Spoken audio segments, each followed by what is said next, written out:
Hey, what is going on? It is the Follow Up Media Podcast. Today we are going to break down how to launch Cadence with content, how it affects podcast success, why dropping multiple episodes is the gold standard, and how to set a sustainable publishing rhythm. Okay. My name's Khristian Lee, CEO of Follow Up Media. My co-host, as always, Zorro, Ryley, Alston. You call me a different name every time. I know, that's what's funny. And I was going to introduce you as something much worse.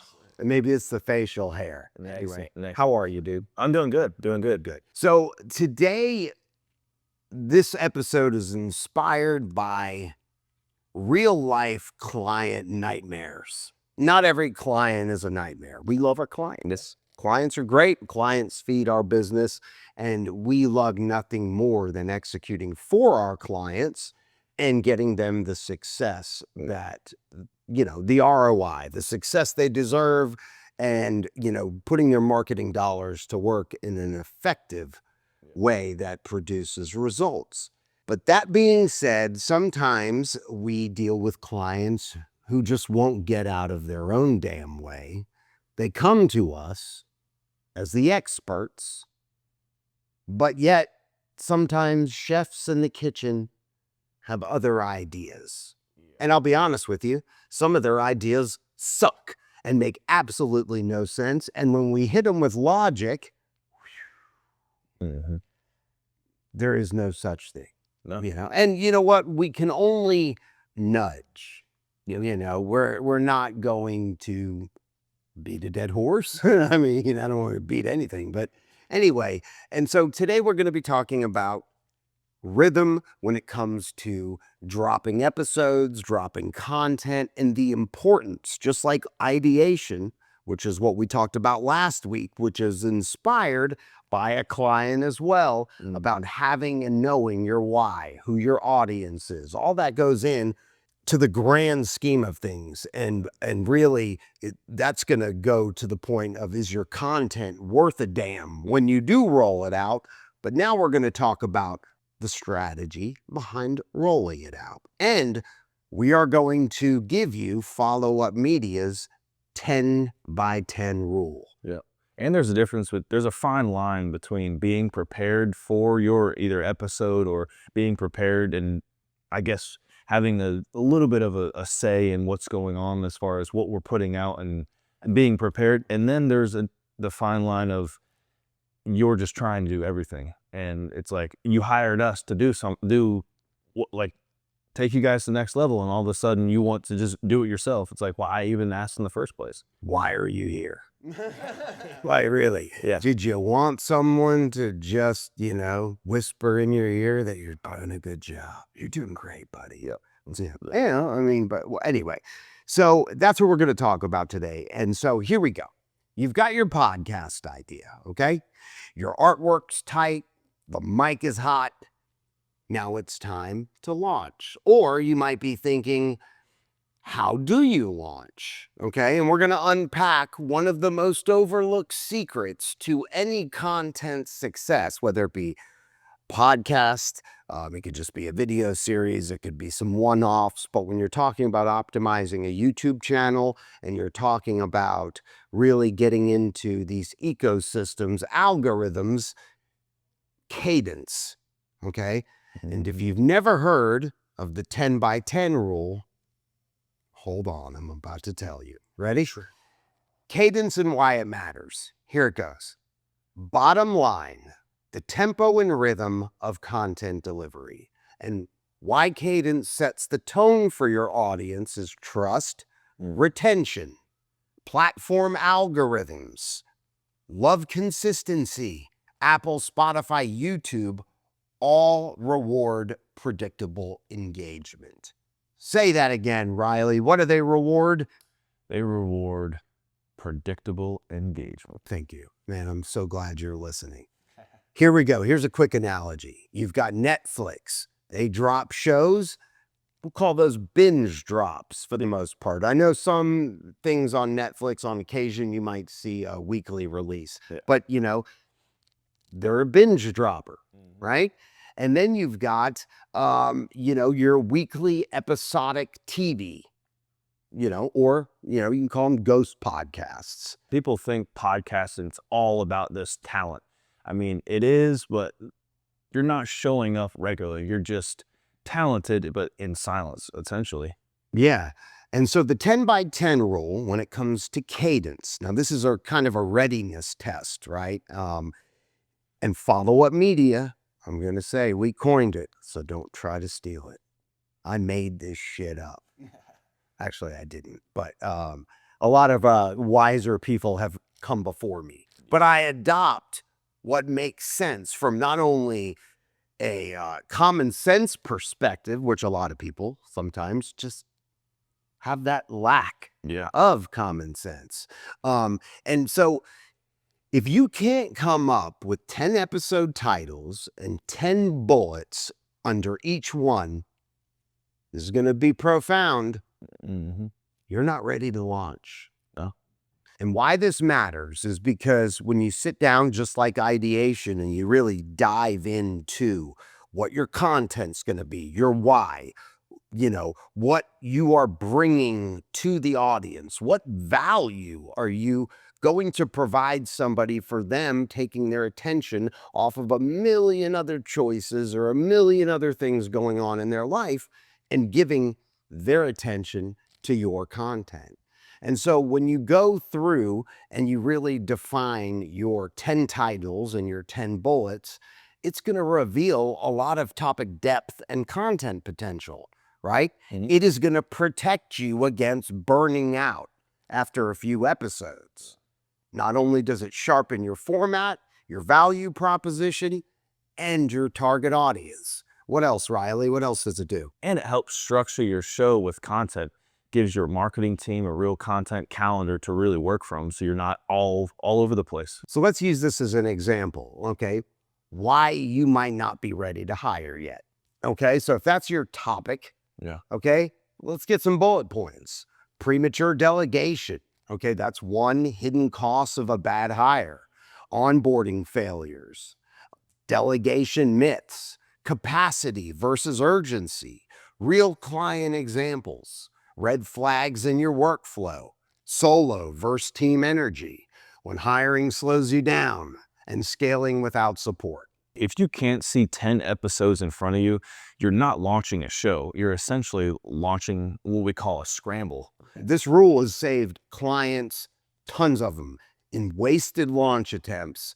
You can't fake preparation with your content, right? You either show up ready or you're going to fade after episode 6. Oh, for sure. And that is why not only ideation, determining, once again, your why, who your audience is, what value you are bringing to a listener's life, right? Like, what are they getting? Is it entertainment? Is it education? Is it a bit of both? Which it should be. But so you need all those. But now we're talking about showing up ready and having your calendar, your content calendar kind of laid out. And when you go through the 10 by 10 rule, it really helps you think about how prepped you'll be for your first 10 episodes. Oh, for sure. Right? And can I say something? Yeah, of course. No, you can. Yes, a preller. You can't start off a series of episodes with what you have in the bank for episode 3. And why is that? Why can't you start off? Well, technically, Ryley, I mean, you can do whatever you wanted. I mean, and Ben, you know what? I'm over telling people what they can and can't do. Yes. I will advise my clients on best practices and I will give them the reasons why. Yeah. And all the strategy and all of the information behind making that decision. But you raise a great point. So in this particular case, as what my co-host here, VP of Sales, Zorro, is referring to, is we have a client who has no idea what they're doing. Absolutely no idea. Okay? Zero. Zero. Okay? He's got a big following, huh? Does he? Anyway. Good. So, and I'm not bashing clients, but here's the deal. there is a kind of strategy and a really good rule of thumb that when you launch a content series, you launch with a 3-episode rollout. Yeah. And there are a number of reasons why. Yes, you're launching 1, 2, and 3. And we normally advise our clients to make your first episode, especially if your content is more towards a guest. Yeah. You know, most of your content is going to be rolled out having guests on, whether they're thought leaders or experts or celebrities or, you know, just big names. And so you might be tempted to want to roll out the big celebrity on episode 1. Well, here's the thing. You're dropping 3. And so if you're dropping 3 at the same time, normally what we recommend is the first episode be about you. Yeah. Be about your why and what the audience is going to get from listening or subscribing or following you, right? Episode 2, have on that celebrity. Fantastic. Yeah. Episode 3, have on your mother or whoever. I mean, or another celebrity. Using that as an example. Hope your mom can bring the heat and the content. So they're all 3 going to drop at the same time, essentially. Yeah. So if someone chooses to not listen to episode 1 and wants to go to the celebrity version, great. That's their choice. But you're giving them 3 episodes to binge on. We just referenced the Netflix vertical, you know, their strategy. It's the binge factor. But see, here's the thing. We're not Netflix. You're not Netflix, okay? You don't have a subscriber base like Netflix. So Netflix could roll out whatever the hell they wanted, and if it was good enough, they'd be hooked. Yeah. But what we are trying to do is create a binge factor. New listeners want to go deeper right away. Don't give them 1 episode and leave them. I mean, there is a good thing about leaving them wanting more if it's really good. But what if it isn't? What if it doesn't make that impact? Well, now you don't have a second or a third to go have them go, oh, yeah. I see. Or maybe episode 2 is for a different audience than episode 3, right? So you're giving the listener the ability to go, this is awesome. Now I'll wait for the cadence moving forward, whether that's weekly, whether that's bi-weekly. Now, besides the binge factor, okay, more episodes, higher total downloads, better algorithm signals, and this will establish your tone, format, and brand early, okay? What else does it let you do, Ryley? Lets you market at multiple angles, like straight out of the gate. Helps you convert curiosity into long-term subscribers, meaning they're going to be able to not only be with you from the beginning, middle, and end. And true, but I mean, what, you know, 1 episode, maybe they'll subscribe, but if you drop 3 that are really good, you're going to subscribe, they're going to follow whatever platform they listen on, and now they'll be notified when you drop your next episode, right? And then they'll go, even if it's 2 weeks later, they'll go, oh yeah, I forgot. Now a new one's come out. Just like when you forget about a show you're watching and you do have to wait that week, you're like, a lot of times it's on everyone's mind. Monday morning, I can watch that episode. Exactly. Okay, so when we dropped a client's show with 1 episode, the feedback was okay, but the momentum stalled. We have other clients that we've dropped with 3, and boom, retention, feedback, and shares all doubled, right? The results doubled. And here's the thing, finding the right cadence for you, what you're going to want to do is decide how much commitment you got, right? It is a time and it is a money commitment. And that's important. Weekly versus bi-weekly. Is it seasonal? You know, but either way, you align your cadence with bandwidth, guest availability, and your goals, right? Plan like a showrunner. Have at least 2 to 3 episodes in the bank, and your cadence is your brand reliability, okay? Yeah. And so it is really important, and that's why we recommend that 10 by 10 framework before you hit record. But once you do, plan to always try to stay 2 episodes ahead. And I try to keep a lot of our clients in this kind of banked place, because you never know when life happens. Yeah. And you never know if someone has to go out of town, and if you, and whatever you commit to, you want to continue to deliver. Yeah. That's important. Sometimes it's a lot harder, to keep everybody. Sometimes I feel like we're paycheck to paycheck when it comes to cadence. Yeah. Like, to provide breathing room and make this a less stressful process, we try to keep them banked. And it's better for planning also, because you're not shoving out the content the day after it was edited. And if you have guests, you can, acquire all the links and give them, you can promote what is coming, right? Hey, Ryley, can you break me down just like a few cadence pitfalls that you probably want to avoid? Uploading inconsistency with no explanation. That's a good one. Starting without a plan equals fading by at least 6 episodes. You mean fading? Yeah, so fading by like your 6th episode because you don't have a plan? Exactly. That makes sense. How about letting guests control your timeline and not communicating your schedule to guess who? The audience. No, thank you, Ryley. God, you're smart. Your cadence is like your handshake. Yep. If it's limp and all over the place, nobody's coming back. Yeah. Hey, That's great analogy. has anybody ever handed you a limp wrist? I mean, you don't want that. No, you want your cadence to be a firm grip. You think they'll call back? No, they're not going to call you back. If you gave them a wet noodle or a handshake, They're not calling you back.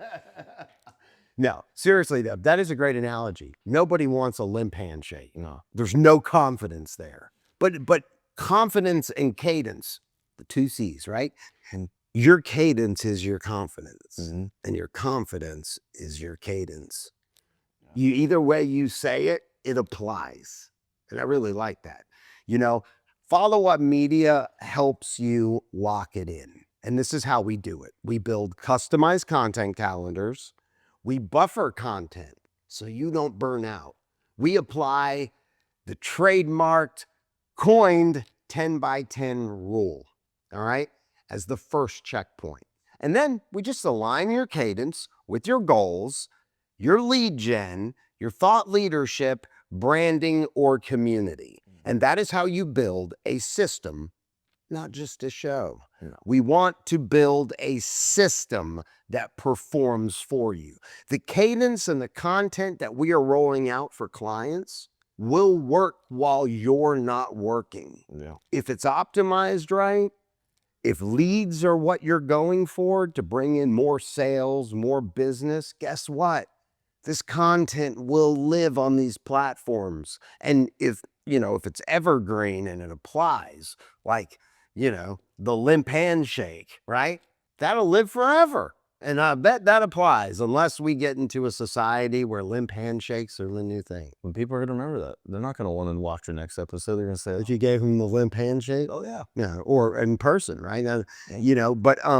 So whether you're planning a podcast for your brand, your business, or your audience, launch with clarity, launch with consistency, and launch with cadence. And if you want help mapping out Follow-Up Media's 10 by 10, just hit us up at followupmedia.com. Hit the subscribe button on our YouTube channel, hit the follow button, stalk Ryley over here. Go ahead. He's a big fan of stalkers. Yeah. Heavy supporter. And